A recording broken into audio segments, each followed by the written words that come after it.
du Congo, le procès des présumés assassins du défenseur des droits humains Floribert Chebeya se poursuit cette semaine à la Haute Cour militaire de Kinshasa, rappelant que Chebeya est tombé dans la nuit du 1er au 2 juin 2010. Les parties civiles ne cessent de déplorer l'absence de plainte formelle à ce stade contre le principal suspect dans cette affaire, le général Numbi. Une annonce est attendue ce lundi, nous dit Dolly Ibefo, directeur exécutif de la Voix des Sans-Voix, l'ONG que dirigeait Chebeya. Cette audience va concerner le procès sur l'assassinat de Floribert Chebeya et Fidel Bazama. L'audience se basera probablement sur le débat d'abord sur la requête des parties civiles concernant les mesures conservatoires sur l'endroit où a été enterré le corps de Fidel Bazama. C'est le débat qui va continuer et aussi le ministère public va répliquer à ce débat. La Cour va aller en délibérer, donc va fixer soit le même jour ou à la prochaine audience. Donc cette audience aura lieu demain mardi? Oui, l'audience aura lieu demain mardi à la Haute Cour militaire.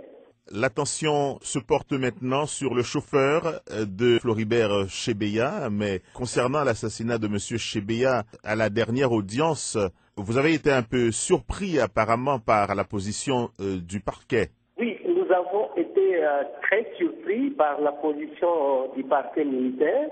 Le ministère public qui doit en principe être avec le parti civil, mais c'est coalisé avec les avocats des assassins et les avocats de la République qui est civilement responsable de cet ignoble assassinat. C'est vraiment un scandale que tout le monde a crié. Ça ne pouvait pas se passer comme ça. Alors le nœud gordien reste jusqu'à présent le général Numbi lui-même. Je crois que l'intervention aussi du ministère public, c'est pour défendre le général Numbi, pour que le général ne puisse pas comparaître comme prévenu. C'est pour ça que le ministère public s'acharne sur les parties civiles. Alors, que comptez-vous faire à ce niveau? Je crois que nous attendons la réponse de la Haute Cour militaire, mais sinon on menace de quitter le procès et d'aller aux institutions judiciaires internationales. Parce que nous avons essayé de trouver, de tester la bonne foi des institutions judiciaires de la République démocratique du Congo. Et nous sommes déçus et nous commençons à croire que c'est vraiment un crime d'État. Dolly Ibefo de la Voix des Sans-Voix, joint à Kinshasa. Par ailleurs, toujours en RDC, la radio FM Soleil Fréquence Verte à Butembo, sous le coup de la censure, le directeur Kennedy Mouindo Wema a reçu, dit-il, l'ordre de la mairie de suspendre toutes ses émissions après avoir diffusé l'interview d'un officier rebelle. Selon lui, c'est une atteinte à la liberté d'expression. Ce qui s'est passé, la radio Soleil, qui est partenaire à la Voix de l'Amérique, a voulu savoir ce qui s'était passé dans la cité de Kasindi, à 100 km à peu près de Butembo, avec la frontière avec l'Ouganda. Il y avait une attaque de la cité. Et donc, nous avons interrogé le porte-parole des FARDC dans la région pour savoir qui a attaqué la cité. Et comme il était ambigu, on a demandé à un officier du M23 si l'attaque qui a été effectuée appartenait au M23. Donc, pouvait être signée par le M23. Ils ont dit non, ce n'était pas eux. Si il y avait des citoyens qui peuvent faire la même chose que eux, ils ne pouvaient que soutenir l'action. Donc voilà, l'élément qu'on a fait passer et tout ce qu'on nous reproche, c'est que vous avez fait passer un rebelle sur votre radio, donc vous êtes parmi les rebelles et tout ça, donc on ferme la radio. Alors quand vous dites qu'on ferme la radio, qui est on? Qui a pris cette décision? Le maire de la ville de Butembo, mais d'après les informations que j'ai, puisque j'ai creusé derrière lui, il y a quoi? Une certaine influence des gens autour du gouverneur. Vous parlez du gouverneur du Nord Kivu, Julien Paluku? Oui, autour de lui. Je ne peux pas confirmer que ce soit lui. Ça, je ne peux pas dire, mais je sais qu'autour de lui, selon les éléments que j'ai, il y a certains de ses conseillers, c'est eux qui auraient donné des injonctions au maire pour qu'il fasse fermer la radio Soleil. Alors la radio est fermée pour combien de temps? Dans l'arrêté, dans les documents qu'on nous a transmis, on nous a dit que c'est une mesure conservatoire, il n'y a pas de durée, donc on dit en attendant que c'est ça, que le ministère de l'Information dit ensuite que c'est sur ordre de la haute hiérarchie qu'on nous a fermé, et il n'y a pas de durée. C'est la première fois que cela arrive? Il y a d'autres stations qui ont été prises pour cible? Oui, il y a la radio Liberté qui est proche de Jean-Pierre Bemba qui a été fermée il y a à peu près 2 mois et demi.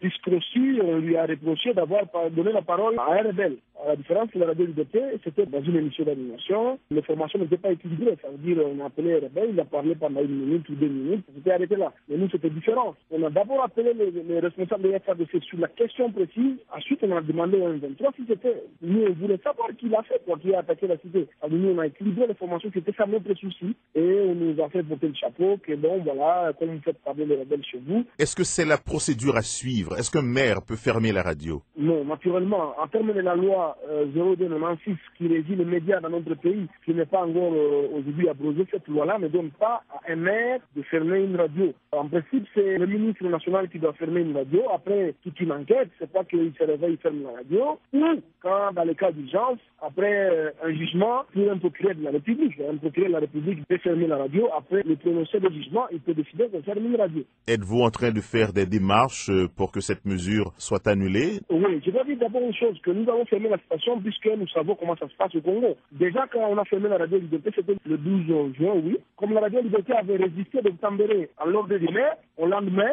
le service de renseignement et le service de la police sont venus arrêter tous les journalistes et confisquer tous les matériels. Et nous, on a trouvé que c'était la même chose que vous nous jouer puisqu'on nous a déposé la lettre du maire à 20h. Et bon, moi, j'ai compris simplement qu'on voulait me piéger, que si je continuais à faire que mes émissions se poursuivent, au lendemain de dimanche, donc le jeudi matin, le service de renseignement devait venir confisquer le matériel et arrêter tout le monde qui travaille là. C'est comme ça que j'ai décidé de Tambéré et de fermer. Kennedy Mouindo Wema, directeur de la radio FM Soleil Fréquence Verte, partenaire de la Voix de l'Amérique à Butembo, dans l'Est de la RDC. Voici maintenant la rubrique des 100 citoyens journalistes. Je m'appelle Madame Mombo, de la ville de Matadi, dans la province du Bas-Congo. La fois passée, je vous avais dit que les femmes sont en train de chercher des microfinances afin de réaliser d'autres activités agricoles. Avec la saison de pluie, mais elles voudraient acheter des semences. Et elles aimeraient faire vraiment l'agriculture intensive. Mais les pauvres sont obligés d'utiliser toujours la machette et la houe. L'hémorragie du choléra par rapport à la santé est un peu arrêtée. La température a encore augmenté un peu, il ne fait plus froid comme par le passé. Et les gens sont un peu contents, les vieillards aussi.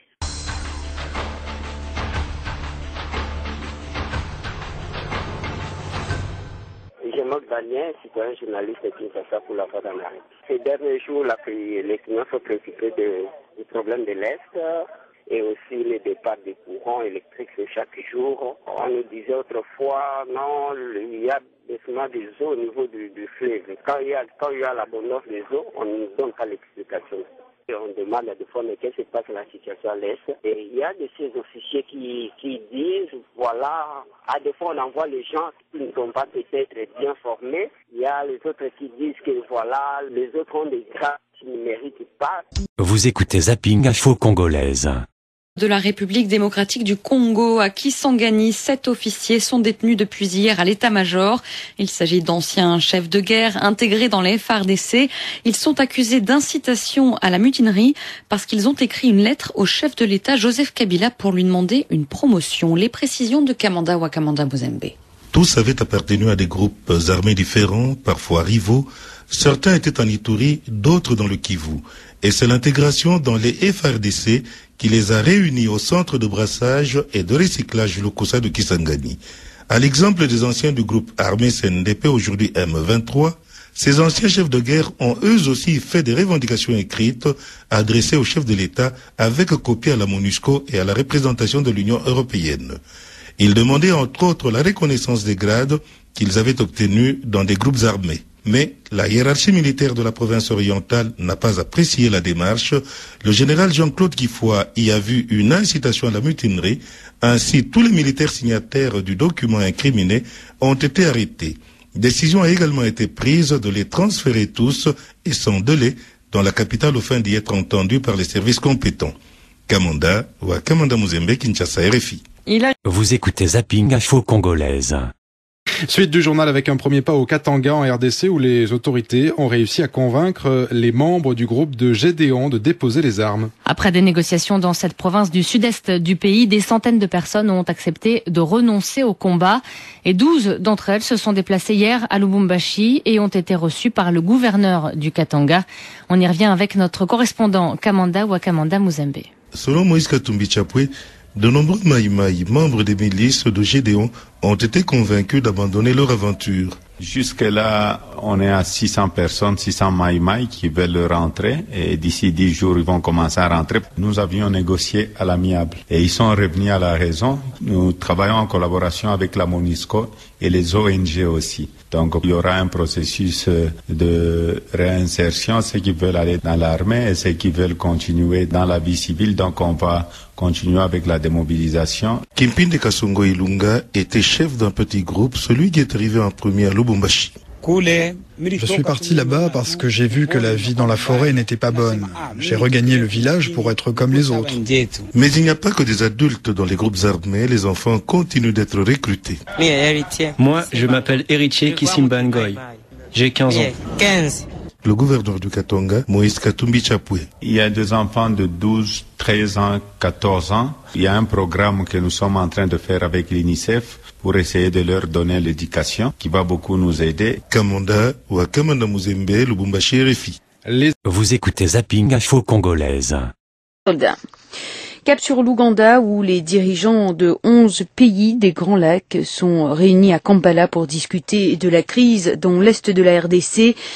Il était surtout question de l'envoi d'une force internationale dans cette région du pays en proie aux rébellions depuis des années.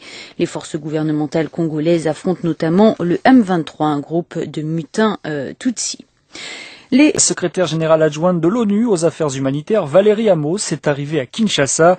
Valérie Amos, également coordinatrice des secours d'urgence, se rendra demain dans le Nord Kivu, où plus de 250 000 personnes ont fui les combats opposants depuis mai dernier, les FARDC au M23. Ce lundi à Kampala, en Ouganda, une réunion de la conférence internationale sur la région des Grands Lacs s'est ouverte au sujet de la force neutre qui doit être déployée à la frontière entre la RDC et le Rwanda.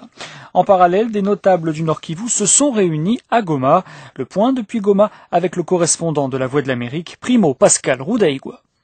Quelques notables et personnalités du Nord Kivu disent qu'ils constituent la troisième voie pour éviter des conséquences dévastatrices des guerres récurrentes dans l'Est de la République démocratique du Congo depuis 1996. Victor Ngezayo est le doyen de ce regroupement politique. Nous appelons à la cessation, donc au cessez-le-feu, de manière à permettre de stabiliser la région et permettre également le dialogue pour ce faire. Nous recommandons au gouvernement congolais de favoriser le dialogue, des négociations et des solutions politiques parce que nous pensons que le problème est hautement politique.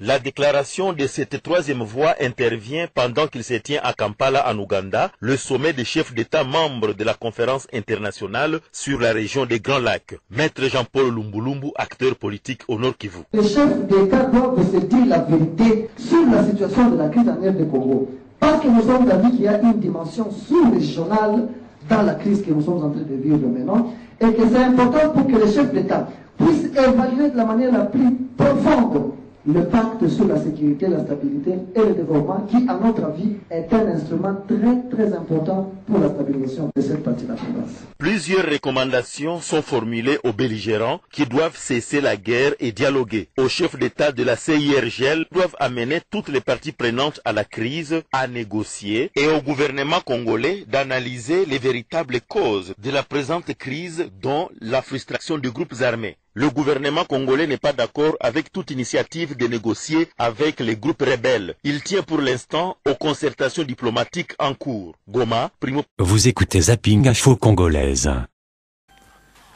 Le secrétaire général adjoint des Nations Unies pour les affaires humanitaires en tournée dans la région des Grands Lacs où elle visite des camps de réfugiés. La situation dans l'est de la République démocratique du Congo la préoccupe, au même titre qu'elle préoccupe les chefs d'État de la sous-région qui se retrouvent aujourd'hui à Kampala, la capitale ougandaise, dans le but de poser les jalons de la formation d'une force neutre qui pourrait intégrer des éléments de la force des Nations Unies en République démocratique du Congo, MONUSCO, force qui devrait être chargée de veiller à la sécurisation de la frontière avec le Rwanda, jugée trop poreuse par plus d'un. C'est de là que vient d'ailleurs le refroidissement des relations entre Kinshasa et Kigali. Face à face à nouveau donc, les deux principaux concernés, les présidents congolais Joseph Kabila et rwandais Paul Kagame, qui se retrouvent ainsi après leur précédente rencontre à Addis Abeba en marge du sommet du mois dernier. Une réunion interministérielle a hier précédé le sommet. Vous écoutez Zapping Info Congolaise. La secrétaire générale adjointe de l'ONU aux affaires humanitaires Valérie Amos est arrivée hier à Kinshasa. Elle se rend aujourd'hui dans le Nord Kivu, dans l'est de la République démocratique du Congo. La région est le théâtre de combats opposant depuis mai l'armée à des mutins issus de l'ex-rébellion du Congrès national pour la défense du peuple, le CNDP. Dans l'est de la République démocratique du Congo, les chefs d'État de la région tiennent sommet à Kampala, en Ouganda. Un regroupement de notables et personnalités du Nord Kivu aussi fait une déclaration politique en marge de ce sommet pour le retour rapide de la paix durable dans l'est de la RDC. Ce regroupement s'appelle la troisième voie de sortie de crise. Le point avec notre correspondant à Goma, Primo Pascal Rudakhigwa. Quelques notables et personnalités du Nord Kivu disent qu'ils constituent la troisième voie pour éviter des conséquences dévastatrices des guerres récurrentes dans l'Est de la République démocratique du Congo depuis 1996. Victor Ngezayo est le doyen de ce regroupement politique. Nous appelons à la cessation, donc au cessez-le-feu, de manière à permettre de stabiliser la région et permettre également le dialogue. Pour ce faire, nous recommandons au gouvernement congolais de favoriser le dialogue, des négociations et des solutions politiques, parce que nous pensons que le problème est hautement politique. La déclaration de cette troisième voie intervient pendant qu'il se tient à Kampala, en Ouganda, le sommet des chefs d'État membres de la conférence internationale sur la région des Grands Lacs. Maître Jean-Paul Lumbulumbu, acteur politique au Nord Kivu. Les chefs d'État doivent se dire la vérité sur la situation de la crise en RD Congo. Parce que nous sommes d'avis qu'il y a une dimension sous-régionale dans la crise que nous sommes en train de vivre maintenant, et que c'est important pour que les chefs d'État puissent évaluer de la manière la plus profonde le pacte sur la sécurité, la stabilité et le développement, qui, à notre avis, est un instrument très important pour la stabilisation de cette partie de la province. Plusieurs recommandations sont formulées aux belligérants qui doivent cesser la guerre et dialoguer. Aux chefs d'État de la CIRGL doivent amener toutes les parties prenantes à la crise à négocier et au gouvernement congolais d'analyser les véritables causes de la présente crise, dont la frustration des groupes armés. Le gouvernement congolais n'est pas d'accord avec toute initiative de négocier avec les groupes rebelles. Il tient pour l'instant aux concertations diplomatiques en cours. Goma, Primo Pascal. Vous écoutez Zapping Info Congolaise. L'Est de la République démocratique du Congo est de plus en plus préoccupante. Ce mardi, la secrétaire générale adjointe de l'ONU aux affaires humanitaires et coordinatrice des secours d'urgence, Valérie Amos, s'est rendue donc dans la province du Nord Kivu où plus de 250 000 personnes ont déjà fui les combats opposants depuis mai dernier, l'armée congolaise et des groupes rebelles du M23. Ces dernières semaines, ce sont près de 30 000 personnes qui ont fui les combats dans les environs de Rutshuru pour se réfugier à Goma. Médecins sans frontières est engagé dans la région. Nous avons pu joindre Patrick Wieland, le chef de mission de MSF au Nord Kivu. On l'écoute. Sur le terrain, dans les sites et les endroits où nous travaillons avec les équipes MSF, nous avons malheureusement à faire face à un afflux de civils de plus en plus importants qui sont blessés lors des combats. Le 25 juillet, nous avons eu de gros affrontements entre le M23 et l'armée congolaise. Nous avons vu presque 70 patients arriver suite à ces combats à l'hôpital de Rutshuru, pris en charge par les chirurgiens et les équipes de Médecins sans frontières, et la majeure partie, les femmes et les enfants, et 2 combattants. Donc il y a un changement très net dans ce que nous voyons à l'hôpital. Auparavant, depuis avril jusqu'à ce 25 juillet, nous avions une majorité de combattants, c'était un rapport de 7-3, et là, depuis le 25 juillet, nous avons une grande majorité de civils, les enfants et donc des gens qui sont blessés lors de combats, ce qui est aussi quelque chose de nouveau pour les équipes de Médecins sans frontières. C'était donc Patrick Wieland, le chef de mission de Médecins sans frontières au Nord Kivu. Vous écoutez Zapping Info Congolaise. Combats en cours dans l'Est de la RDC sont donc de nouveau au cœur d'une rencontre régionale aujourd'hui. Après une réunion hier des ministres des Affaires étrangères et de la Défense, les chefs d'État de la région des Grands Lacs se retrouvent à Kampala. Les présidents congolais et rwandais participeront au sommet consacré à la création d'une force neutre pour lutter contre les groupes armés et pour sécuriser la frontière avec le Rwanda, accusé de soutenir les rebelles. Les explications de Céline Pellarin. Les chefs d'État de la région des Grands Lacs doivent définir la composition de contingents militaires neutres qui pourraient être positionnés sur la frontière rwandaise. Ces soldats auront pour mission de neutraliser les rebelles du M23 qui affrontent les forces régulières congolaises à moins de 20 km de la capitale du Nord Kivu. C'est en marge de la réunion de l'Union africaine le 15 juillet dernier que la décision d'envoyer des militaires a été prise. Les présidents congolais et rwandais ont annoncé la création future d'une force militaire neutre. Les relations diplomatiques entre les deux voisins sont pourtant particulièrement tendues. Les autorités congolaises s'appuie sur un rapport de l'ONU pour mettre en cause le Rwanda, accusé de soutenir la rébellion du M23. Dès hier soir, après la réunion interministérielle, le secrétaire exécutif de la Conférence internationale sur la région des Grands Lacs se voulait optimiste. D'après lui, l'ensemble des participants sont volontaires pour stabiliser la province du Nord Kivu. Alphonse Toumba-Luaba souhaite que les pays de cette région s'emparent de cette crise et trouvent une solution locale. En ce qui concerne les 17 000 soldats de la MONUSCO, ils pourraient être selon lui incorporés à cette force régionale. Mais pour le Rwanda, cette éventualité n'est pas envisageable. Kigali n'a pas hésité à critiquer la partialité des casques bleus en faveur des autorités congolaises. Et sur le terrain, même si les mutins du M23 ont annoncé qu'ils souhaitaient prendre le contrôle de Goma, le responsable militaire de l'Est de la RDC assure qu'il n'est pas inquiet. Selon lui, 3000 hommes sont déployés pour défendre la ville et un plan d'ensemble a été préparé avec la mission des Nations Unies dans le pays. Et puis la situation dans l'Est de la RDC est aussi au cœur de la visite à Kinshasa de la secrétaire générale adjointe de l'ONU pour les affaires humanitaires. Elle est arrivée hier dans la capitale congolaise et doit se rendre tout à l'heure au Nord Kivu, où plus de 250 000 personnes ont déjà fui les combats entre rebelles et militaires. Elle visitera ensuite un camp de réfugiés au Rwanda à la fin de la semaine. On reste en République démocratique du Congo pour parler des problèmes de Pierre-Jacques Chaloupa. Cet homme politique blanc est accusé d'avoir usurpé sa nationalité congolaise. Il est poursuivi pour faux et usage de faux. Son procès s'est terminé hier. Le compte-rendu de notre correspondant Bruno Minas. Commerçant né dans l'est du pays avant l'indépendance de parents portugais et grecs, Pierre-Jacques Chaloupa a entamé il y a 20 ans sa naturalisation zaïroise à l'époque. Pour cela, il renonce à la nationalité portugaise. En 2006, il se fait élire député sans problème. Mais c'est depuis l'année dernière, alors qu'il bat campagne pour l'opposition, que les choses se gâtent. Sa nationalité congolaise est contestée. Depuis plus de 6 mois, il est en prison. Son épouse, Mireille, est venue le soutenir à chaque audience de son procès. Le grand-père de mon mari est né ici, son père est né à Boma, mon mari il est né ici. Je ne vois pas pourquoi mon mari on va lui interdire la nationalité congolaise. Comme Congolais, il a toujours défendu le pays, il a toujours apporté une pierre. Après toutes ces années, après tout ce qu'il a fait, maintenant on va lui dire qu'il n'est pas congolais. Pour l'un de ses avocats, maître Hubert Effolé, Chaloupa est victime d'une injustice. Selon lui, plusieurs députés ont une double nationalité alors que c'est interdit et on ne s'en prend qu'à son client, il y voit du racisme. Laissez tous ces députés-là qui sont noirs, tranquilles, et ne poursuivre que Chaloupa ne peut s'expliquer que par la couleur de sa peau. Ça ne s'explique pas autrement. Ça fait paraître l'État congolais comme un État raciste, ce qui me désole énormément. Plusieurs diplomates européens ont assisté à la dernière audience hier pour montrer leur solidarité avec cet homme qu'ils considèrent comme victime de l'arbitraire.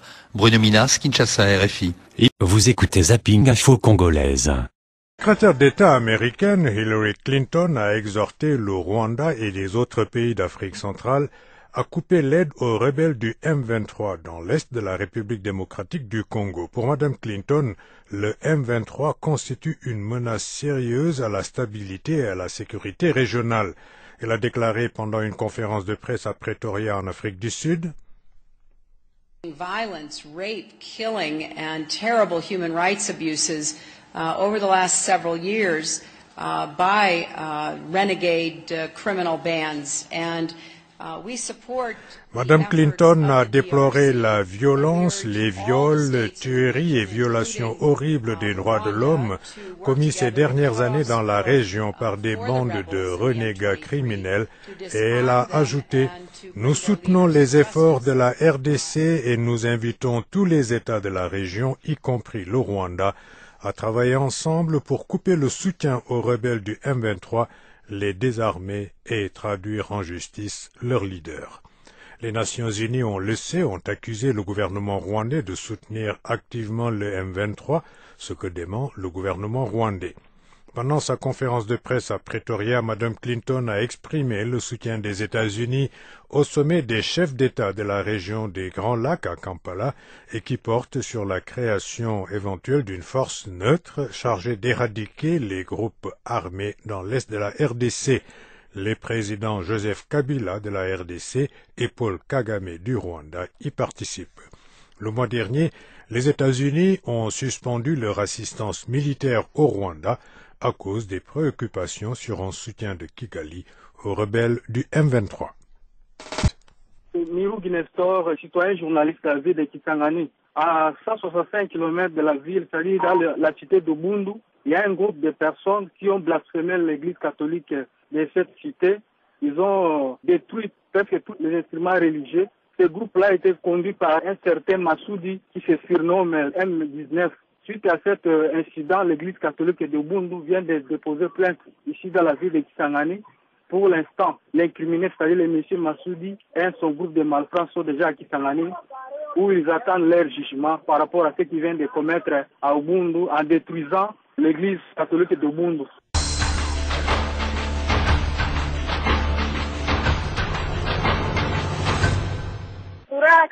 À Butembo, ce qui est à la ligne est qu'encore on a suspendu toutes les activités de la radio solaire, la fréquence verte. On a dit qu'ils sont accusés d'avoir communiqué avec les chefs des rebelles M23. C'est comme ça qu'on a suspendu toutes les activités.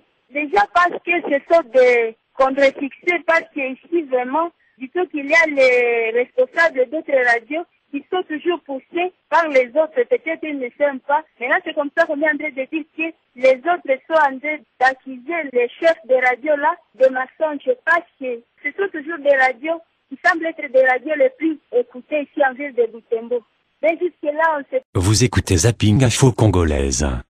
La Cour pénale internationale a ordonné la réparation pour les victimes des crimes de Thomas Lubanga en République démocratique du Congo. La nature de la réparation devra être déterminée en concertation avec les victimes. L'ex-chef de milice congolais a été condamné à 14 ans de prison par la CPI le 10 juillet dernier pour crimes de guerre. C'est la première fois que la Cour pénale internationale ordonne réparation pour les victimes, selon le porte-parole de la CPI. Toujours en RDC, des hommes non identifiés ont attaqué l'aéroport de Lubumbashi, deuxième ville du pays, tuant 3 soldats. C'est ce qu'a annoncé aujourd'hui la mission de l'ONU en RDC, la MONUSCO. Fin de la réunion des chefs d'État de la région des Grands Lacs. Ils étaient réunis depuis hier soir déjà à Kampala, en Ouganda. Paul Kagame du Rwanda, Joseph Kabila de la République démocratique du Congo et bien sûr Yoweri Museveni, l'hôte de l'Ouganda, participaient à cette rencontre. L'objectif de la réunion qui vient donc de prendre fin, c'était de définir les contours d'une force neutre chargée d'éradiquer les groupes armés actifs rebelles dans l'est de la RDC et contrôler aussi la frontière avec le Rwanda. Mais Ramata Soré, les avis sont plutôt partagés sur cette initiative. Effectivement, Philippe, en République démocratique du Congo, l'acceptation en juillet dernier à Addis Abeba par le président Joseph Kabila du déploiement d'une force impartiale dans l'est du Congo fait des vagues. Écoutons Valentin Moubake, conseiller politique d'Étienne Tshisekedi, candidat à la dernière élection présidentielle. La MONUSCO qui était venue au Congo depuis 13 ans que cette force-là est au Congo pour combattre les forces négatives, les rebuts des génocidaires rwandais, FDLR. La MONUSCO ne parvient pas, paraît-il. Et c'est pendant ce temps que le Rwanda, qui se sentait en insécurité à cause de ces gens-là, a multiplié des opérations militaires avec l'armée congolaise sans aucun résultat. Et on veut nous faire croire que cette force neutre-là, c'est pour traquer les FDLR. C'est du bluff, ça. Mais que faut-il pour sortir la République démocratique du Congo et le Rwanda de cette crise? Freddy Nkurukiye, consultant indépendant sur les questions de médiation en Afrique. Il est basé à Genève en Suisse. Une question sécuritaire qui n'a jamais été réglée de manière, je dirais, définitive. C'est d'une part cette présence des FDLR, miliciens rwandais, mais il y a aussi de l'autre côté tous ces mouvements rebelles d'essence congolaise, de rwandophones, mais congolais. Finalement, où se situent les responsabilités pour essayer aussi de mettre le doigt là où il le faut? C'est une région extrêmement riche. Il y a certainement des convoitises et s'il y a aussi des pressions sur certains pays de la sous-région, par des puissances, ce n'est certainement pas pour la seule stabilité de la sous-région, mais ça peut aussi appeler cette stabilité nécessaire pour une meilleure exploitation de ces ressources. Je crains à mon niveau que cette force neutre dont on parle ne soit pas non plus une solution, mais c'est juste du cosmétique. Le sommet des chefs d'État des Grands Lacs qui vient de s'achever à Kampala ne donne aucun détail sur les contours de la future force neutre. Toutefois, un sous-comité ministériel est chargé de réfléchir sur la mise en œuvre de cette force. Oui, Ramatin, et puis la situation humanitaire dans l'est de la RDC suscite l'inquiétude de la Croix-Rouge. Selon Franz Rauchenstein, le chef de la délégation du CICR, le comité international de la Croix-Rouge à Kinshasa, les exactions auxquelles nous assistons dans la région depuis quelques mois envers les populations civiles sont extrêmement inquiétantes et contraires à tous les principes humanitaires de base. De plus, l'accentuation du caractère ethnique des récentes violences est très préoccupante. Vous écoutez Zapping Info Congolaise. Les jours ce mercredi de la réunion de Kampala. C'est dans la capitale ougandaise que s'est ouvert hier le sommet extraordinaire de la conférence internationale sur la région des Grands Lacs. Les dirigeants de la région se sont donné rendez-vous pour définir la force neutre qui doit être déployée à la frontière entre la République démocratique du Congo et le Rwanda. Joseph Kabila et Paul Kagame sont présents et pour le moment, aucune information n'a filtré sur l'avancée des discussions, mais il semble que c'est la composition même de cette force qui fait débat. Hier, la secrétaire d'État américaine Hillary Clinton, en visite à Pretoria, a exhorté les États d'Afrique centrale, notamment le Rwanda, à coopérer pour priver de soutien les rebelles du M23, l'un des principaux groupes armés actifs dans l'est de la RDC. Je vous propose d'écouter Madame Clinton. Violence, rape, killing and terrible human rights abuses La violence, les viols, tueries, des violations des droits de l'homme terribles, commis ces dernières années dans la région par des bandes de renégats criminels. Nous soutenons les efforts de la RDC et nous invitons tous les États de la région, y compris le Rwanda, à travailler ensemble pour couper le soutien aux rebelles du M23, les désarmer et traduire en justice leurs leaders. Hillary Clinton, la secrétaire d'État américaine. Autre actualité congolaise ce matin, la Cour pénale internationale a ordonné hier la réparation des crimes de guerre pour lequel l'ex-chef de milice congolais Thomas Lubanga a été condamné à 14 ans de prison. Cependant, la nature de cette réparation devra encore être déterminée en concertation avec les victimes. Je vous rappelle que la CPI avait condamné Thomas Lubanga pour l'enrôlement d'enfants soldats lors de la guerre civile en Ituri entre 2002 et 2003 dans le nord-est de la RDC. Écoutez Fadi El Abdallah, porte-parole de la CPI, joint à l'AE. La décision de la Chambre n'ordonne pas des mesures de réparation, mais indique quels sont les principes qui doivent être respectés dans l'élaboration d'un programme pour les réparations et quelle sera la procédure à suivre pour ces réparations. Il est important d'écouter et de pouvoir consulter les victimes, leurs familles et leurs communautés pour leur permettre d'exprimer leur avis personnel et pour exposer leurs propres priorités. C'est le fonds qui a été créé spécifiquement pour le bénéfice des victimes qui va conduire les consultations avec l'appui du greffe de la Cour et les partenaires locaux. Et le fonds spécial pour les victimes va préparer un programme de réparation tenant compte des principes de non-discrimination qui ont été élaborés par la Chambre, des priorités exprimées par les victimes et leur communauté, surtout qu'on sait que M. Thomas Lubanga a été déclaré indigent.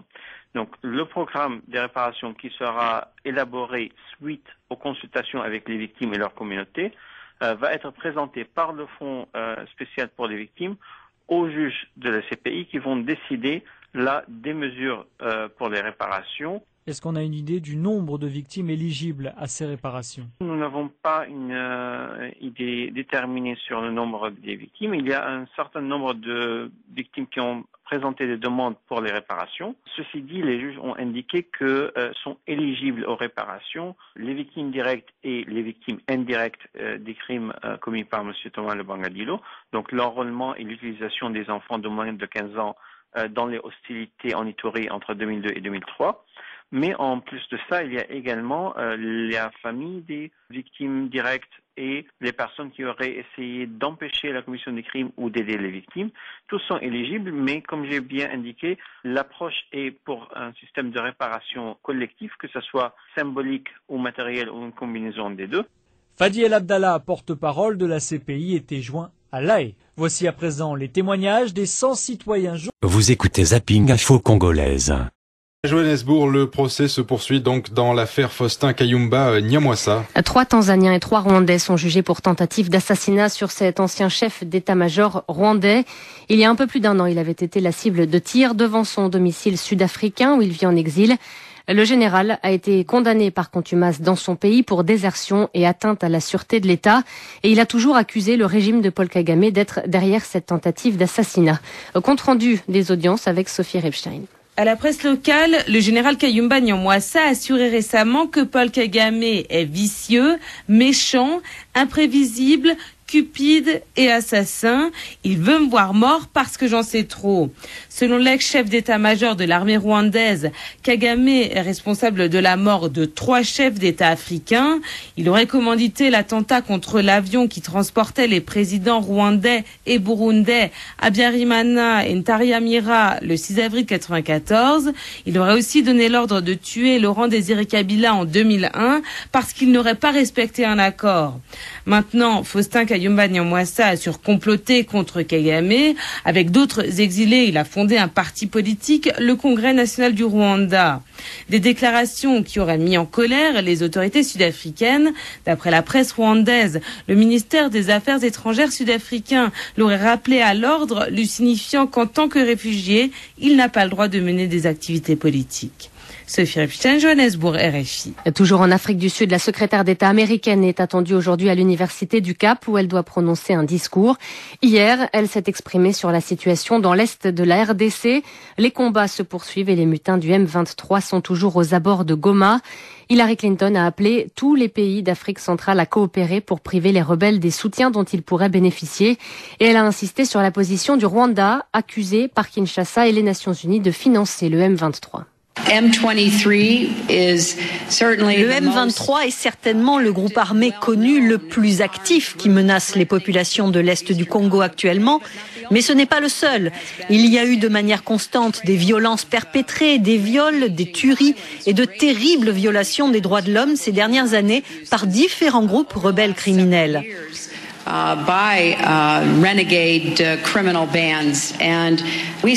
Nous soutenons les efforts de la RD Congo et nous exhortons tous les États de la région, y compris le Rwanda, à travailler ensemble pour tarir le soutien aux rebelles du M23, pour les désarmer et pour traduire leurs leaders devant la justice. Je pense qu'il est impératif d'agir vite, peu importe quelles seront les décisions qui seront prises au sommet de Kampala. La secrétaire d'État américaine en visite en Afrique du Sud. Et pour tenter de lutter contre ces groupes armés, les pays des Grands Lacs ont décidé de déployer une force militaire neutre, chargée notamment de protéger la frontière entre la RDC et le Rwanda. Les chefs d'État de la région sont réunis en sommet depuis hier pour fixer les détails de cette opération. Mais pour l'instant, les discussions n'ont pas donné grand-chose, Sarah Tisser. Le ministre ougandais des Affaires étrangères évoquait hier soir une rencontre cordiale. Mais sur la question centrale qui devait les occuper, la définition concrète de la structure et des modalités d'une force neutre dans l'est de la RDC, la discussion a visiblement été difficile entre les chefs d'État des Grands Lacs. À défaut d'autre chose, selon le correspondant d'RFI en Kiswahili à Kampala, ils se sont entendus pour que leur ministre de la Sécurité se réunissent le 15 septembre à Addis Abeba afin d'en reparler. Le dossier n'est donc pas beaucoup plus avancé que le mois dernier, quand Joseph Kabila et Paul Kagame s'étaient entendus sur le principe d'une force impartiale censée combattre le M23 et les FDLR dans l'Est congolais. Il faut dire que Kinshasa et Kigali ont une conception assez différente de cette force.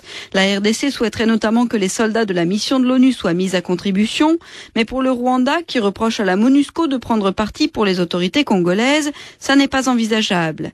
Et s'il fallait former cette force avec les soldats de pays voisins, qui participeraient et qui financerait?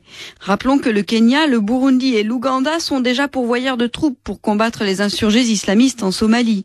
On en saura peut-être plus à la fin de ce sommet aujourd'hui. Et de son côté, la mission des Nations Unies dans le pays fait part de son inquiétude. Elle dénonce le recrutement forcé de civils par les mutins du M23. De nombreux jeunes ont été enrôlés pour porter les butins des pillages ou les réserves de munitions avant de recevoir un entraînement militaire dans des camps. Et dans le sud du pays, des coups de feu ont été entendus vers 2h cette nuit près de l'aéroport de Lubumbashi. Information rapportée par des sources locales. Il s'agit d'une fusillade entre des inconnus et des éléments de la garde républicaine chargés de la protection de cet aéroport. L'échange de tirs a fait un mort et un blessé. La Cour pénale internationale ordonne réparation pour les victimes de Thomas Lubanga. L'ancien chef de milice congolais a été condamné à 14 ans de prison le mois dernier pour enrôlement d'enfants lors de la guerre de 2002 et 2003 dans l'est de la RDC. Le porte-parole de la Cour annonce que les ressources financières utilisées pour ces réparations proviendront du fonds au profit des victimes de la CPI. Environ 1000 personnes pourraient être concernées. Vous écoutez Zapping Info Congolaise. Les chefs d'État des Grands Lacs s'est achevé sur un constat d'échec ce mercredi à Kampala. Le communiqué final n'a fait état d'aucun progrès sur la future force neutre censée éradiquer les groupes armés dans l'est de la République démocratique du Congo. Les présidents de la RDC, Joseph Kabila, et du Rwanda, Paul Kagame, et les autres participants s'y retrouveront dans quelques semaines. C'est ce qu'a déclaré le président ougandais Yoweri Museveni en clôturant le sommet. Les chefs d'État de la sous-région ne sont donc pas parvenus à s'entendre. Une demi-surprise pour Thierry Vircoulon, chercheur à International Crisis Group.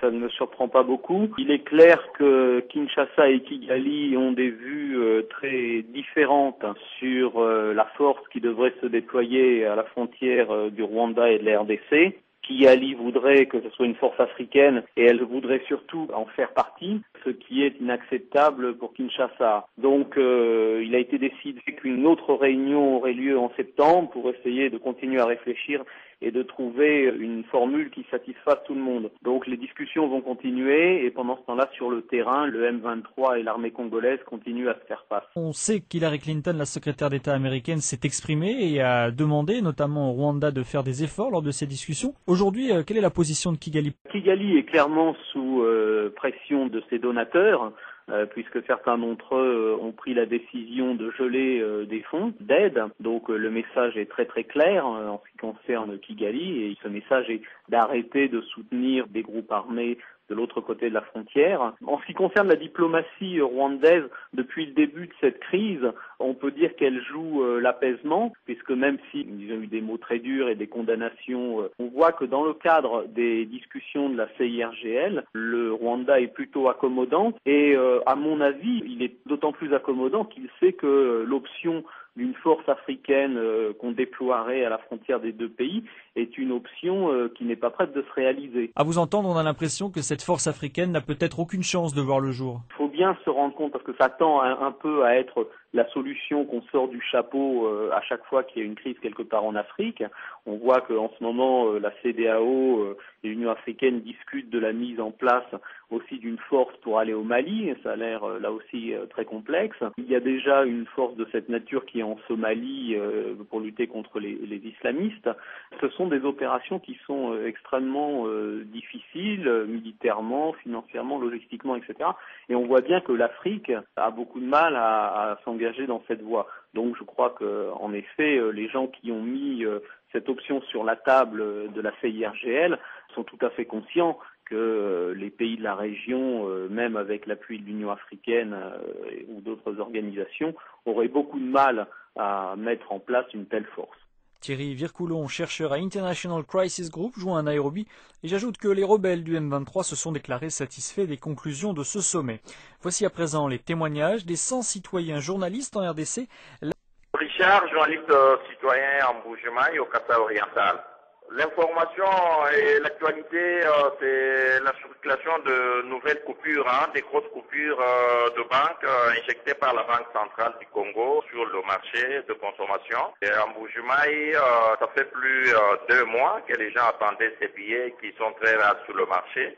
Et quand les billets ont commencé à circuler, il y a des points où ces grosses coupures sont un peu boudées. En fait, ça a amené l'autorité provinciale, le gouverneur de province donc, à réunir les quelques membres de l'AFEC, entendez la Fédération des entreprises du Congo, les commerçants, le marchand et marchandes et quelques structures de la société civile pour faire le point et inviter tout le monde à consommer ces nouvelles coupures.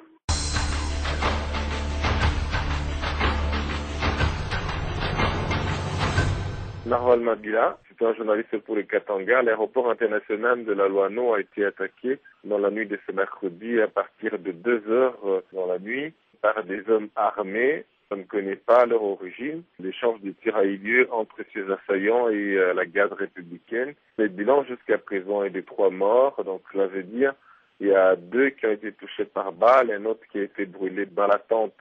Jusqu'à présent, on ne sait pas qui sont ces assaillants, d'où ils sont venus, où est-ce qu'ils ont eu les armes et ils ont quelle mission principalement. Mais ça fait plusieurs fois que l'aéroport international de la Loano est attaqué, mais on n'a jamais trouvé ceux qui sont derrière ces opérations. Vous écoutez Zapping Info Congolaise. De la secrétaire générale adjointe de l'ONU aux affaires humanitaires Valérie Amos dans l'est de la République démocratique du Congo, les quelques 280 000 personnes déplacées par les combats dans le Nord Kivu vivent dans des conditions atroces, a estimé Madame Amos. Un grand nombre se sont réfugiés dans des bâtiments publics, d'autres restent à ciel ouvert alors que la saison des pluies rend leur survie encore plus précaire. Les conditions de vie sont très mauvaises, les gens ayant pris la fuite en abandonnant la plupart de leurs biens, a ajouté Madame Amos. Il faut tout leur fournir, de l'eau potable, des services sanitaires, des soins de santé et des vivres, a-t-elle dit. L'État des Grands Lacs, qui s'est achevé mercredi à Kampala, a publié un communiqué final plutôt vague sur la future force neutre censée éradiquer les groupes armés opérant dans l'est de la République démocratique du Congo. Les présidents de la RDC, Joseph Kabila, et du Rwanda, Paul Kagame, qui s'accusent mutuellement de soutenir des groupes armés hostiles à l'autre, et les dirigeants des autres États membres se retrouveront dans 4 semaines, a déclaré le président ougandais Yoweri Museveni en clôturant le sommet commencé la veille. Les dirigeants des 11 pays de la conférence internationale sur la région des Grands Lacs ont mis sur pied un sous-comité ministériel auquel ils ont renvoyé la tâche de fournir des détails sur les moyens d'opérer de la force internationale neutre, selon le communiqué. Pour résumer, ce sommet a été considéré comme un échec. J'ai demandé à notre confrère Nikez Kibel-Beloka, directeur du journal Les Coulisses, ce qu'il en pensait. Oui, de l'avis de beaucoup d'observateurs, ce sommet a été un échec. Et disons que ça a été pratiquement un recul par rapport à la résolution prise à Addis Abeba, qui consistait à créer une force internationale neutre. L'échec est dû simplement parce que ce sommet a pris parmi les grandes résolutions, la plus grande, c'est celle de mettre en place un sous-comité formé par tous les ministres de la Défense de 9 États membres de la sous-région qui devront étudier l'opérationnalité de la mise en œuvre de cette force neutre et qui devront rendre compte pour que dans un mois, on se retrouve encore à Kampala pour en discuter. Donc c'est vraiment un échec, un retard, un recul par rapport aux avancées d'Addis Abeba. Alors, à quoi attribuez-vous cet échec? D'abord, il s'est dessiné 3 camps parmi les négociateurs. Le premier camp qui estimait que la force internationale neutre devait sécuriser les frontières donc du Congo et du Rwanda, mais aussi éradiquer les forces négatives, dont les M23. Et vous savez, éradiquer les M23, c'est-à-dire les considérer comme les FDLR, là, le Rwanda n'accepte pas qu'on puisse se traquer et éradiquer les M23. Le deuxième camp proposait une brigade spéciale au sein de la MONUSCO avec une mission spéciale pour effectivement surveiller la frontière. Et le troisième camp proposait qu'il y ait une force internationale neutre pourvue par les Nations Unies et les 4 pays qui sont impliqués de près ou de loin à la déstabilisation de la RDC, dont le Congo, la RDC elle-même, le Rwanda, l'Ouganda et le Burundi. Alors là aussi, comme le président Museveni et le président Kagame tiennent à ce que cette force soit une force africaine et que Museveni puisse gérer cette force, là aussi ça a capoté, c'est pourquoi ils sont arrivés pratiquement à la création du sous-comité pour faire pratiquement un travail, je dirais, inutile parce que sur le terrain il y a beaucoup de déplacés, beaucoup de morts et ainsi de suite. Donc vous êtes convaincu que dans un mois ça ne changera pas? En tout cas, on est convaincu que dans un mois on fera encore du surplace parce que il faudra réfléchir sur la structure, sur la composition, sur le commandement, et ce n'est pas en un jour qu'on peut trouver de solution. Entre-temps, sur le terrain, vous savez que la situation s'empire de jour en jour. Bien sûr, il y a l'Ouganda qui a déjà, pour les déplacés de guerre et les populations civiles, l'Ouganda a promis un fonds d'$1 million pour venir en aide, mais c'est comme si on s'attaquait au thermomètre au lieu de s'attaquer à la maladie. Parce que ce n'est pas en aidant les déplacés qu'on trouvera la solution. La solution, c'est effectivement éradiquer les forces négatives. C'était de Kampala, notre confrère Nikez Kibel-Beloka, directeur du journal Les Coulisses. Sur le terrain même, le vice-président de la société civile du Nord Kivu se dit menacé par les rebelles du M23. Des hommes ont pénétré sur sa propriété la semaine dernière et Omar Kavota se dit victime de représailles suite aux prises de position de la société civile du Nord Kivu. Au micro de Nicolas Pinault, Monsieur Omar Kavota. On est en train de traverser de sérieuses menaces de la part des régions qui seraient établies par le M23 et ses alliés à la suite de nos actions de lobby et plaidoyer. Le matin de mardi dernier, autour de 1h45, un groupe d'hommes armés ont investi ma résidence de la ville de Béni. Ils ont accédé à la parcelle, des hommes armés et vêtus à treillis militaires. Ils ont détruit, ils ont mené plusieurs casses et le voisin soutenu par des coups de sifflet, du klaxon. Et nous avons alerté les autorités urbaines, le maire de la ville, l'inspecteur de la police, qui ont envoyé leur renfort d'équipe à patrouille.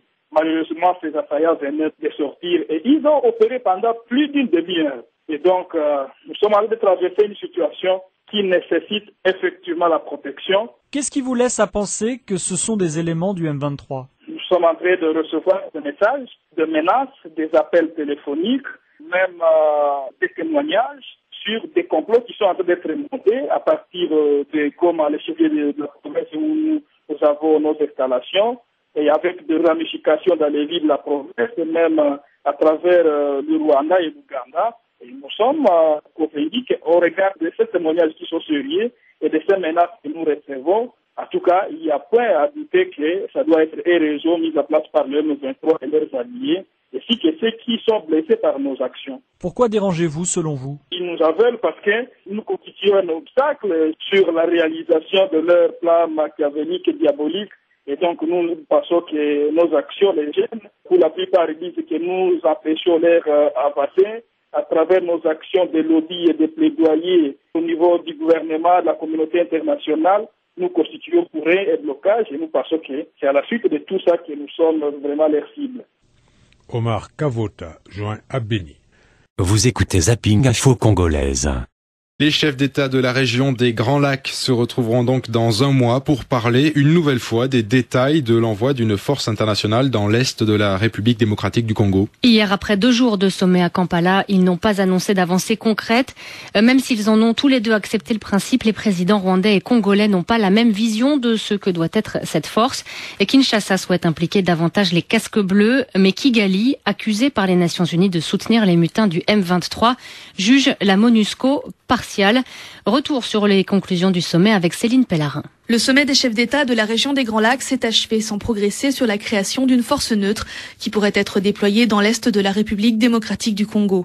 Le communiqué final indique que les dirigeants ont décidé qu'un sous-comité interministériel devra statuer sur sa composition.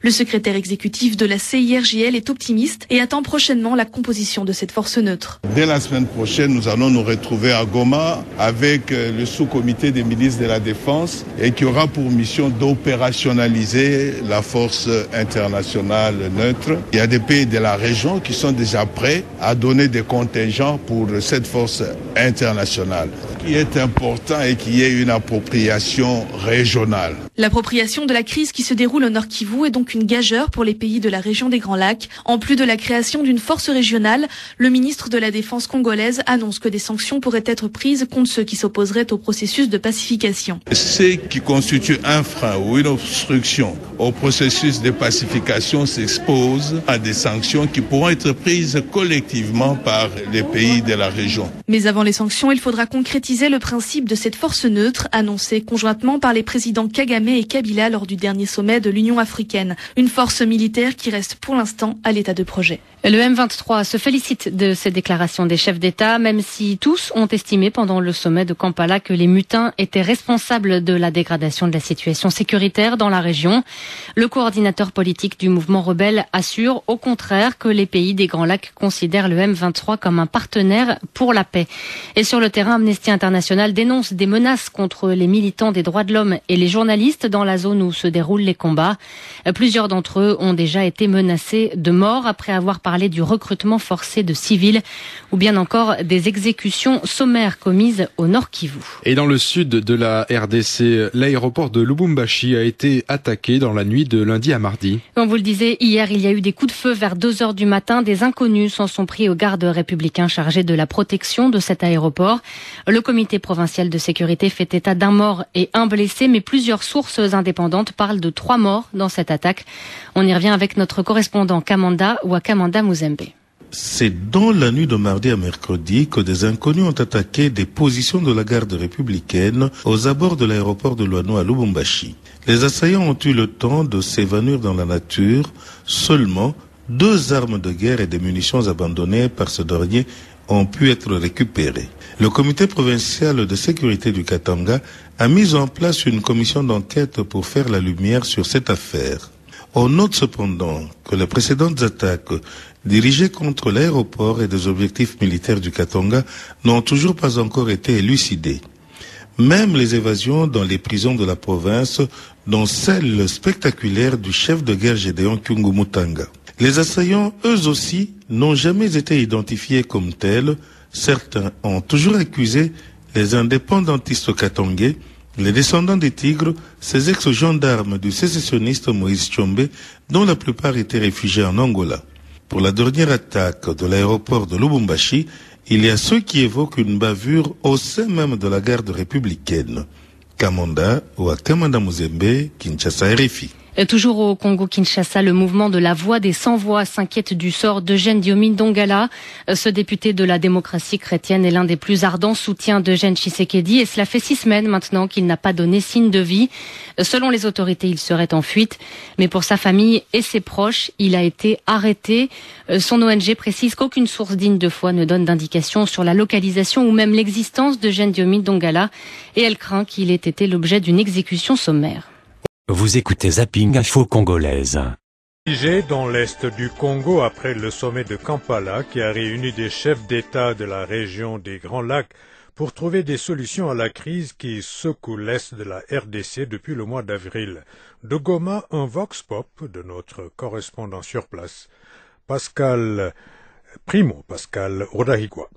Le sommet de Kampala aura été un échec pour certains analystes congolais. Cela était d'ailleurs prévisible. Professeur Godefroy Kamana. Kampala, c'était une belle farce pour le chef d'État. Il y aura d'autres belles farces jusqu'au moment où on se rendra compte que le maillon M23 est indispensable dans la discussion pour connaître les revendications de ces mouvements et pour aussi savoir comment on répond à ces revendications de manière responsable dans une discussion responsable entre Congolais avant d'intégrer les Rwandais et les Ougandais. Le M23, ils ont été contents des résultats de Kampala et c'est par ironie qu'ils l'ont dit. Non, ce n'est pas par ironie, c'est par réalisme. Tant qu'on pose mal les problèmes, alors on n'aura pas de solution. Et le M23 le sait très bien, c'est pour ça qu'il est content, il dit on finira par l'intégrer dans la discussion et à ce moment-là, on aura une solution qui sera une solution viable et pas de fausses solutions Kampala, Addis Abeba. Là n'est pas la voie à suivre. Pour une autre opinion, il faudra une négociation directe avec le mitin du M23, Rubens Mikindo, acteur politique au Nord Kivu. Il est grand temps qu'on puisse organiser, si vous voulez, une table ronde. Autour de cette table ronde, nous allons parler non seulement de la situation politique, nous allons parler aussi de la situation sécuritaire et tout doit se passer dans un esprit de sérénité, mais aussi et surtout que ça se fasse en toute sincérité parce que tous les accords signés dans ces pays depuis accord global inclusif n'ont pas été respectés. Il n'en est pas question, réplique Thomas Dakin Mouiti, coordinateur de la société civile du Nord Kivu. Je cesse de dire négociation, puisque nous voulons évaluer les accords, nous voulons évaluer les programmes qui ont été mis sur pied par le gouvernement congolais. Mais le M23 n'a jamais été signataire des accords avec la RDC. Lorsqu'on va évaluer, ce n'est pas le M23 qui sera autour de la table. Le M23, pour sa part, ne voudrait pas qu'on continue à lui prêter des intentions diaboliques. Bishop Jean-Marie Runiga, coordonnateur politique du M23. Nous ne sommes pas un groupe ethnique qui se bat pour des intérêts ethniques. Nous ne sommes pas manipulés par le Rwanda. Nous ne voulons pas la balkanisation, mais que nous sommes en train de vouloir l'application des accords de paix du 23 mars et puis rappeler qu'il y a beaucoup de problèmes non résolus dans notre pays. Les problèmes de pauvreté, les problèmes de vérité des urnes, il y a les problèmes de corruption à outrance et d'autres. Goma, Primo Pascal Rudaigwa, La Voix de l'Amérique. Toujours dans cette région, Valérie Amos, secrétaire générale adjointe aux affaires humanitaires et coordonnatrice des secours d'urgence, était aujourd'hui au Rwanda pour visiter un camp abritant plus de 270 000 réfugiés congolais qui ont fui la violence dans l'est de la RDC. Les précisions d'Anne Albertson. Avant le Rwanda, Madame Amos s'est rendue dans un camp de fortune dans le Nord Kivu où des secours d'urgence sont distribués aux personnes déplacées. Elle appelle à une plus grande assistance en raison du grand nombre de déplacés.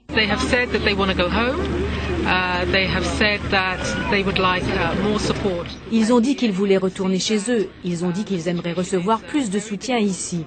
Vous pouvez voir que la situation est très difficile pour eux tous. Beaucoup d'enfants, pas d'abri réellement, et les gens n'ont pas de nourriture adéquate.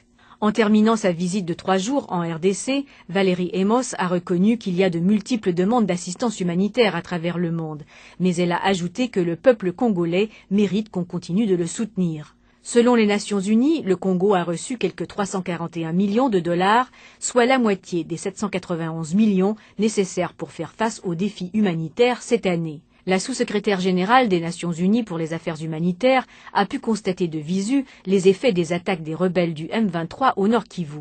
J'ai visité un des camps pour ces milliers de gens fuyant le conflit. Leurs conditions de vie sont très mauvaises. À cause de ce qui est arrivé, bien sûr, ces gens ont dû fuir, laissant pratiquement tout derrière eux. Dans le camp que j'ai visité aujourd'hui, il n'y a pas d'eau, donc il a fallu des camions-citernes pour en apporter. Cette situation, sans l'ombre d'un doute, est très difficile. Dans un communiqué, le Bureau pour la coordination des affaires humanitaires de l'ONU indique que la protection des civils et la distribution de l'aide humanitaire sont des priorités, mais l'insécurité et la faiblesse des routes rendent difficile d'apporter l'aide aux communautés affectées. Monsieur Albert Tiongo, citoyen journaliste VOA Kananga. L'actualité chez nous, la longue attente de la population de l'élection du nouveau gouverneur qui doit prendre la relève de ceux qui ont été déchus par leurs familles politiques. Donc les tractations pour cela vont bon train dans le parti de la majorité, les gens citent leurs armes, on est en train de voir ça, mais la population appelle de CV puisqu'on sent que les choses sont par moments bloquées, ça n'évolue pas normalement comme ça se devait. Alors la population attend que l'élection du nouveau gouverneur se fasse le plus tôt.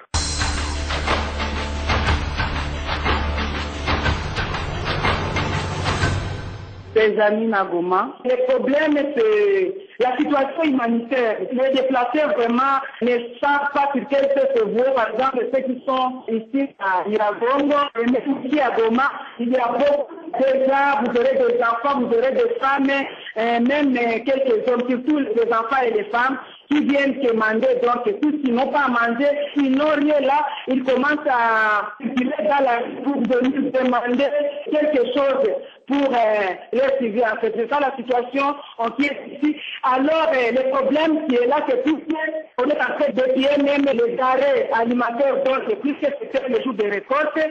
Il n'y a même pas de nourriture. Donc, on a un problème sérieux par rapport à ça. Il y a la fait, tu peux avoir l'argent, mais tu ne peux pas acheter. Et la nourriture, ça a augmenté vraiment, ça a doublé en fait le prix sur les marchés. Alors, ça fait que la population puisse souffrir. Vous écoutez Zapping Info Congolaise. Du M23 actif dans l'est de la RDC se félicite du sommet de Kampala qui s'est terminé mercredi. Les chefs d'État de la région des Grands Lacs devaient définir les contours d'une force internationale qui sera déployée au Nord Kivu, mais aucune décision concrète n'a été annoncée. La République démocratique du Congo et le Rwanda n'arrivent pas à se mettre d'accord sur l'implication des casques bleus. Kigali, que les Nations Unies soupçonnent de soutenir les rebelles, estime que la MONUSCO est partiale. Et pour Jean-Marie Roniga, le coordinateur politique du M23, les autorités congolaises devrait surtout privilégier le dialogue. Au lieu que le gouvernement de Kinshasa continue à réclamer cette force, alors qu'il y a déjà la force de la MONUSCO qui est en République démocratique du Congo, je pense que le gouvernement devait prendre l'opposition armée, l'opposition politique, les mettre autour d'une table, discuter des vrais problèmes de la RDC. C'est ce que le gouvernement doit faire. Je suis pessimiste quant à la réalisation de cette force parce que il faudrait que d'abord le gouvernement congolais comprenne que le problème est d'abord un problème entre Congolais, que ces gouvernements qui vont amener les forces, il faudra chercher des moyens pour ces forces-là. Et ça va prendre beaucoup de temps et si le problème n'est pas résolu, la situation va s'empirer. Je ne suis pas sûr si cette force-là viendra et si ça venait, elle ne changera absolument rien. Le coordinateur politique du M23 joint au téléphone par Céline Pellarin. De son côté, le ministre des Affaires étrangères assure qu'il ne négociera pas avec les rebelles. Il a également de nouveau accusé le Rwanda de soutenir les mutins du M23. Selon lui, il est exclu que des soldats rwandais fassent partie de la force africaine censée sécuriser la zone. Et pour apporter des solutions à ce conflit, un nouveau mouvement politique vient de se créer au Congo-Kinshasa. La troisième voie, ses leaders souhaitent notamment une plus grande décentralisation. Ils pensent que le fédéralisme permettrait d'apporter des solutions locales plus efficaces pour aider la population, comme l'explique Victor Nzegayo. C'est l'un des membres de cette troisième voie. Nous appelons les uns et les autres à la raison. En ce qui concerne le président de la République, nous disons haut et fort que la situation est extrêmement préoccupante ici et que nous ne voyons pas une volonté politique pour régler cette crise. Donc, nous plaidons pour le principe du fédéralisme. Donc, plus d'autonomie au niveau de nos provinces. Et je vous donne un exemple. Nous demandons qu'on puisse avoir plus de latitude pour pouvoir se prononcer par rapport aux ressources naturelles et humaines que nous avons. Pour avoir de l'eau, il faut presque demander l'eau à Kinshasa.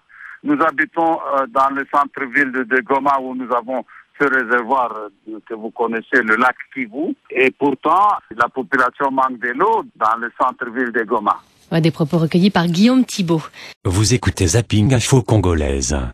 République démocratique du Congo, pour commencer, la société civile monte au créneau et demande que la révision du code minier profite aux populations locales afin de combattre la pauvreté, car selon plusieurs ONG congolaises, les dispositions du code actuellement en vigueur ne profitent qu'aux entreprises minières. D'après ces mêmes ONG, le code minier amendé devra être fondé sur la transparence dans l'acquisition des contrats et favoriser le développement durable en RDC. Les acteurs de la société civile congolaise étaient réunis en atelier de 3 jours à Kinshasa pour réfléchir sur la révision de ce code entré en vigueur il y a 10 ans. Atelier organisé à l'initiative du Centre d'études pour l'action sociale. Je vous propose d'écouter son directeur, Ferdinand Mouriguerois.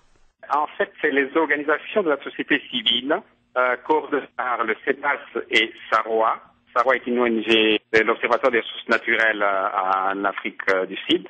Et nous avons organisé cet atelier de révision du code minier pour apporter notre contribution de la société civile à la révision du code minier. Nous savons qu'il y a une commission du gouvernement qui se penche sur la question, que la Fédération d'entreprise du Congo va aussi se pencher sur la question, et nous avons estimé que nous devions, nous, qui sommes en contact avec la base, avec les communautés locales, que nous pouvions apporter une contribution, j'allais dire, modeste mais précieuse, pour la révision du code minier, pour voir justement la manière dont ce code minier a affecté les communautés locales pendant 10 dernières années. Ça, c'était l'objectif principal de notre atelier. Donc, comment faire profiter le secteur minier à l'État congolais, à la population congolaise et aussi à ceux qui viennent investir en RDC? Alors, nous avons pensé qu'un des grands problèmes, c'est qu'en fait, que les investisseurs, donc les multinationales qui arrivent en RDC, ils apportent leur investissement et ils ont le droit justement de tirer profit, de récupérer leur investi avec un certain bénéfice. Et c'est là où les bas blessent. Nous nous rendons compte que là où se trouvent ces entreprises, les obligations sociales, c'est-à-dire la responsabilité sociale des entreprises n'est pas tenue en compte en grande partie en termes des salaires justes vis-à-vis des travailleurs, en termes de respect des droits humains, en termes de respect de l'environnement, en termes de ce qu'on appelle les entreprises doivent contribuer au bien-être économique et social des communautés locales où se trouvent les entreprises. Et donc nous avons mis un accent particulier là-dessus pour essayer de faire une proposition dans ce sens afin que les nouveaux codes miniers profitent aux entreprises, mais aussi aux communautés locales là où se trouvent ces entreprises. Quelle est cette proposition exactement? La proposition, c'est que dans les codes miniers, le numéro 242 demande dans la répartition, la clé de répartition, et les 60% des revenus vont au gouvernement central, donc à Kinshasa. 40% sont renvoyés à la province. Dans les 40%, il y a 25% qui restent au siège, à la métropole, par exemple à Lubumbashi. Et les 15% doivent aller justement pour les infrastructures, les ponts, l'accès à l'eau potable, les travaux de centres de santé, les bâtiments qui peuvent servir pour l'éducation, au profit de la communauté locale. Ce sont les 15%. Et à notre connaissance, ces 15% n'arrivent même pas aux communautés locales. Nous avons maintenant proposé dans le nouveau code minier qu'on augmente même la part qu'on doit donner aux communautés locales, c'est-à-dire 20%, et que ça ne soit pas rétrocédé, mais qu'on ouvre un compte dans les lieux où se trouve la communauté locale et que l'entreprise verse directement cela à la communauté locale pour que les autorités locales, justement, la société civile, avec d'autres partenaires, examinent quels sont les besoins prioritaires là où ils se trouvent et qui puissent affecter ces fonds, allouer ces fonds pour des projets de développement de la communauté locale. Ferdinand Mouriguerrois du Centre d'études pour l'action sociale, joint à Kinshasa. Nous restons en RDC pour vous proposer la rubrique quotidienne des 100 citoyens journalistes. La Voix de l'Amérique s'associe à ce projet pour donner la parole aux Congolais. Ouvira, Sud Kivu, RDC, citoyens journalistes. L'actualité que nous avons ici chez nous, c'est que toutes les activités vont bien, le courant s'est rétabli, il y a de l'eau de régie des eaux qui est maintenant là parce qu'il y a un souffle de carafes d'eau. Mais vous noterez qu'il y a un chef rebelle, Maïmaï, répondant au nom de Baleke, ancien colonel de FARDC, il a poursuivi. Il est mort il y a 3 jours et on l'a enterré hier qu'on l'a fait son lever de deuil.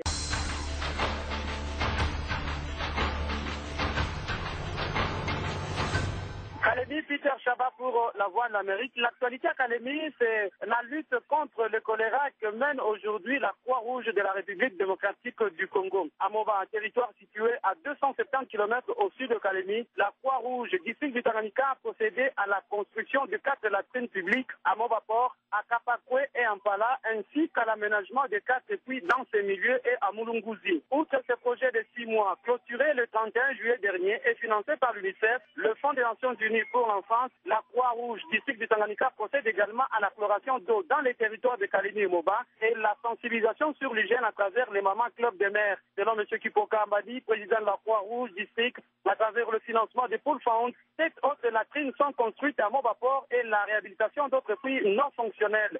Les territoires de Kalemi et Moba avec les zones de santé de Kalemi, Niemba, Moba et Kansimba constituent des zones à concentration de choléra étant donné qu'elles sont au bord du lac Tanganyika.